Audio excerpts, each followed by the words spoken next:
Cette chaudière à paille est l'un des éléments essentiels de la future centrale biomasse de Rosières-près-Troyes.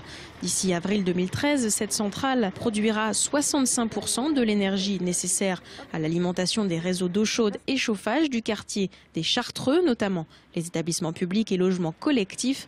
Un point positif d'abord pour l'environnement. Les chaudières bois-paille apportent trois avantages. Un avantage écologique, puisque ça permet de réduire l'empreinte écologique.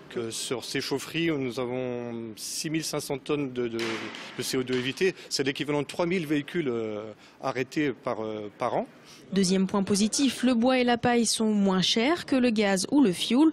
On peut donc s'attendre à des factures stables, voire réduites. Le gaz a augmenté de 40% en 5 ou 6 ans.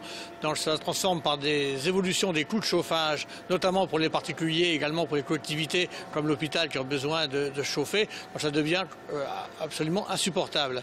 De plus, en passant en bois et en paille, ça permet de réduire le taux de TVA qui est facturé à nos clients de 20% la TVA de demain à 5%.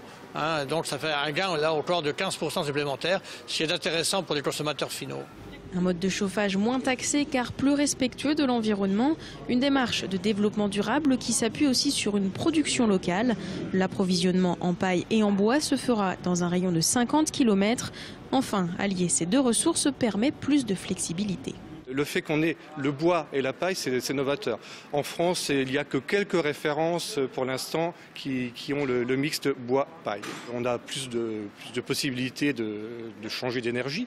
On peut aller vers l'énergie la moins chère, la plus efficace. Alors en période d'hiver, on aura toujours le maximum qui fonctionne, on aura les deux qui fonctionnent. Par contre, en période intermédiaire, on pourra avoir le bois ou la paille selon l'intérêt. L'ensemble représente un investissement de 8 400 000 €, mais pour la SEM Énergie, c'est un pari sur l'avenir. Aujourd'hui, on a le débat qui se lance sur les gaz de schiste, par exemple.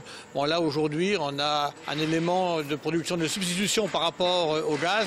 Je crois que ça va dans le bon sens. Le bâtiment fera 1400 m², dont 2 tiers seront consacrés au stockage des matières premières. 6500 tonnes de paille seront utilisées par an.